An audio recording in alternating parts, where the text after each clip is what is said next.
Ang problema natin, kung makita ito ni Inday, yung sirip lang nga nagkamali. Wawa ka yun. Ito ngayon, nagbibintangan mo si Inday. Yun ang pangalan ng putang Alias ina. Rene, Mayor. Alias Rene. Pare Rene. Ang problema natin, kung makita ito ni Inday, sinong pangalan nito? Rene. Alias Rene. Pero Michael Maurilio, pangalan yan. Yung sirip lang nga nagkamali. Wawa ka yun. Ito ngayon, nagbibintangan mo si Inday. Kumpirma makukumpirma mo ba ito na nakita mo sina dating Presidente Duterte at kasalukuyang VP, dating Mayor Sara Duterte, dun sa Glory Mountain? Yes po, Madam Chair. Nakikita ko po sila sa Glory Mountain. Inday has never been to Glory Mountain. Glory She has never been into the Glory Mountain. Si Mayor, Ako, pumunta siya doon. maraming beses. Maraming beses. Aplenty. Pero si Inday, hindi pa yan napunta. Kaya, sana, well, yung Senate or committee, I will not make it personal, sana hininay nila yung testimony. Kasi lalabas yung totoo. Kagaya ng, Yes.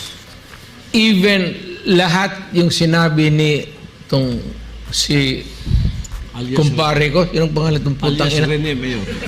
Alias Rene. Pare Rene. Even if nagsasabi ka ng totoo, pag nagkamali ka ng isa lang, kagaya nitong baril sa Mountain Glory, hindi pa napunta si Inday dyan kailanman. Kaya baski yan dyan, sira na lahat yung sinabi mo. Yes. Yes. Pati yung iba pang testimony nila. yung Bagsak ibang- na lahat yan. Nagpunta kayo doon, mga banateros, sa Glory Mountain. Doon siya sa skyline, skynet, ang tinatawag namin. Yung may golf course, yung may kubo, at yung may tent. Doon nakasay ng taong yon. Nakita ninyo kung gaano kalayo ang chopper landing? 4 kilometers, hindi mo makikita. Oh, gaganong-ganong ka pa.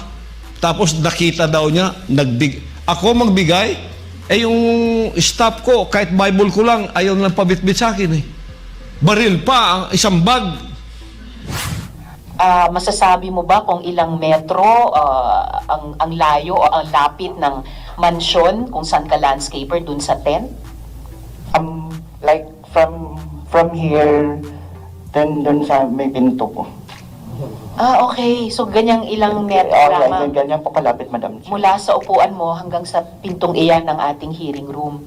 Yes po, Madam Chair. Okay. So, kaya mo sinasabi sa amin na nakita mo talaga na baril ang inilabas sa mga bag na inilatag dun sa tent. Kaya blatant lies are there in that Senate and you, Risa Hontiveros, knows that. Okay, so kino-confirm mo yan sa komite na nakita mo ng sarili mong mata na inilabas ang laman ng mga bag at ang lamang ito ay mga baril na iba't ibang klase. Yes po, Madam Chair. Paano mo nakita na baril ang inilabas sa bag? Di ba landscaper ka? Hindi ba kayo bawal lumapit dun sa tent? Yes po, Madam Chair. Mansion ni Kibuloy, dito lang po kami sa gilid ng landscape. The way she talks, the way she addressed me, you have to consider, Risa Hontiveros, this is a worldwide ministry of 7 million people under me. And I have to protect them. And you try to destroy my reputation by those witnesses that you put up there. We are on social media. All over the world, they are watching. And you're trying to dissuade them from believing me. I have to protect myself, not because I'm guilty. I have to protect myself from all of your unjust persecution to destroy the kingdom. Yung mga inakusan mong yan, policy ng kingdom dito, no one is ever forced to do anything against their will. May pulis diyan sa tabi ng aking ng wall ng kingdom. Walking distance. merong police dyan na detachment. The kingdom citizens here, all of them, can walk by and go to the police if there is something that they don't like here, like a crime that happened. Tulad itong isang witness niya, 2012 dumating daw dito. I can voice out now because I'm not in Senate. Nakikinig lang ako. Ni-rape ko daw after 3 days dumating siya dito. And she stayed 8 years. Going back and forth to Ukraine. And we traveled all over the world. She's singing in the choir. She's very happy. And she brought her parents here. And pinakilala ako. Tinreat ko siya dito as a family. And she went back and forth. Wala naman nag-report doon sa Ukraine o dito. O, tulad nung unang alias Amanda. Ni-rape din. O, nung nagdemanda siya after 5 years, ginlugan namin ang lahat police stations dito sa Davao. No one by that name ever reported a crime of rape. Ginalugad namin ang lahat ng mga ospital. No one in that name ever was medically examined that she was raped. Puro gawa-gawa lahat ang ginawa nila. Because they want to put us down here, lalo na yung umalis dito, those are the author of all of these accusations. Pareha sa Amerika, pareha din dito. Kasi hindi nila nangyari doon eh. Ngayon, din nila dito. Nagtatawagan yan eh. Nagtatawagan yan. Tinatawagan nila mga members namin, yung mga makakaya pa nilang tawagan. But, hindi kayo magsilbi. Kasi, ang membership, alam nila ang buhay natin dito. Here, pinilit ka against your will. Pag sinabi mo, I want to go out of the ministry. I want to be released from the ministry. Right away, you can go to the HRD. You face the lawyer to release you there. Bigyan ka ng release paper. Yung alias Rene, nag-akusa kay Mayor at sa akin at si Inday Sara, binigyan ko kayo ng copy. Documented lahat ng workers dito. Document 101 yan. I can tour you into the office. There, administration building namin. Every worker yan, meron document yan. Bawat isa pag pumasok dito. Whether good or bad ang ginawa mo, nakalista lahat yan. Hindi ka makapagkaila. Kaya binigay ko yung record ng alias Rene na yan, Michael Maurilio. Isa-isa sa inyo, meron kayong envelope. Meron kayong folder. Paano yan? May mga procedure yan, may mga proseso.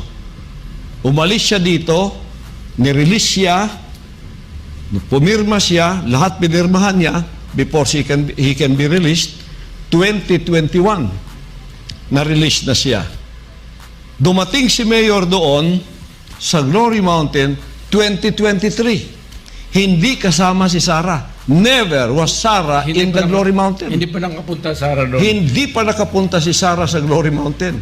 Si Mayor na nakapunta sa 2023. And this guy was released 2021.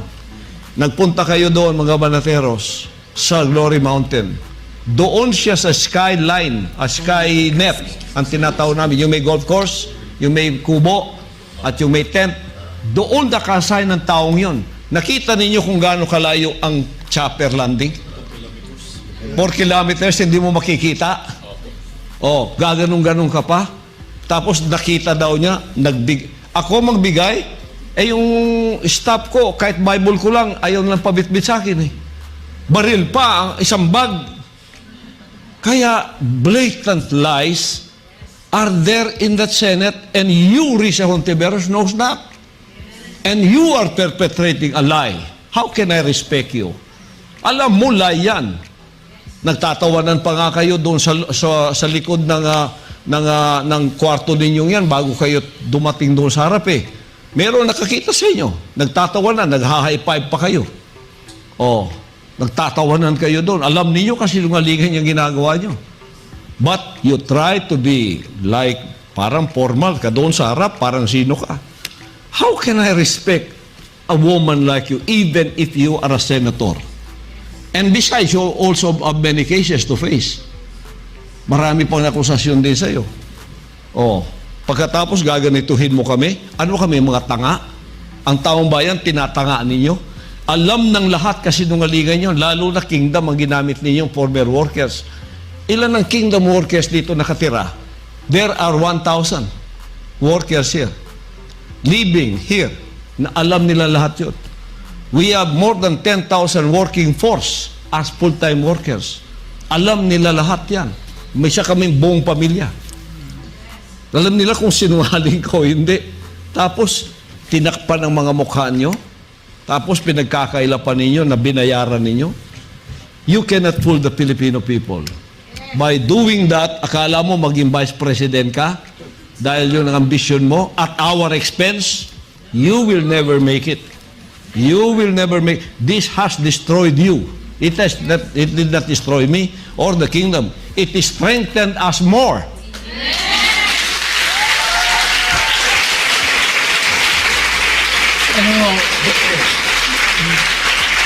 Pastor, given lahat yan, yung sinasabi itong, alam mo yung, ang problema natin, kung makita ito ni Inday, sinong pangalan nito? Rene. Alias Rene. Pero Michael Maurilio, pangalan yan. Yung sheriff lang nga nagkamali. Wawa ka yun. Ito ngayon, nagbibintangan mo si Inday. Inday has never been to Glory Mountain. She has never been into the Glory Mountain. Si Mayor. Ako, Pumunta siya doon. maraming beses. Maraming beses. Aplenty. Pero si Inday, hindi pa yan napunta. Kaya, sana, yung Senate or committee, I will not make it personal, sana hininay nila yung testimony. Kasi lalabas yung totoo. Kagaya ng, Yes. even lahat yung sinabi ni tong si kumpare ko, yung pangalan itong putang Alias ina. Rene, Mayor. Alias Rene. Pare Rene. Even if nagsasabi ka ng totoo, pag nagkamali ka ng isa lang, kagaya nitong baril sa Mountain Glory, hindi pa napunta si Inday dyan kailanman. Kaya baski yan dyan, sira na lahat yung sinabi mo. Yes. Pati yung iba pang testimony nila. yung Bagsak ibang- na lahat yan. Bagsak lahat yan. Kasi baski pumunta yung Senate dito, yung committee, umakyat man sila doon sa ETC, may barangay dyan eh. May katabing barangay yan dyan. Malayo lang. Pero may barangay. Pero dadaan ka. Alam naman si Inday kung magtago, makikita ng tao. Naging... At saka, Mayor, never kayo nagsabay ni Inday pagpunta dito. Hindi nagsasabay yan pagpunta dito. And kung halimbawa, pumunta sila doon, dalawa. Ang protocol nila, yung PSG, Mayor, when he comes here, 3 days before, the PSG has taken over the compound. Wala nang makalapit dyan. Kami lang na mayroong marka dito sa dibdib na may plate number. Ano yung ang tawag dito? Noon yun. But Oh. ngayon, lahat ng magaganda, pasok. Pasok kayo at may sakyan ako. Lalabas tayo sa compound. Huwag dito. No. Yan ang pagkakamali ni Hontivero. Akala niya nakaalas siya doon sa testimony yon. Hindi ka nakaalas, Senator Risa Hontiveros. That has exploded big time in your face. Because everybody knows that you are lying. And they are all lying. Yung lahat ng witnesses mo galing pa dito, they are all liars. Oh, kayon, ano pa yung mukha mo? Tapos tatawag-tawagin mo ako dyan? Oh, invoking your power. Oh, sinabi nga ni Mayor, we cannot dispute with that. But you are using that to abuse someone like me. You're not using it to help the government. You are using it to abuse people in your power. Oh,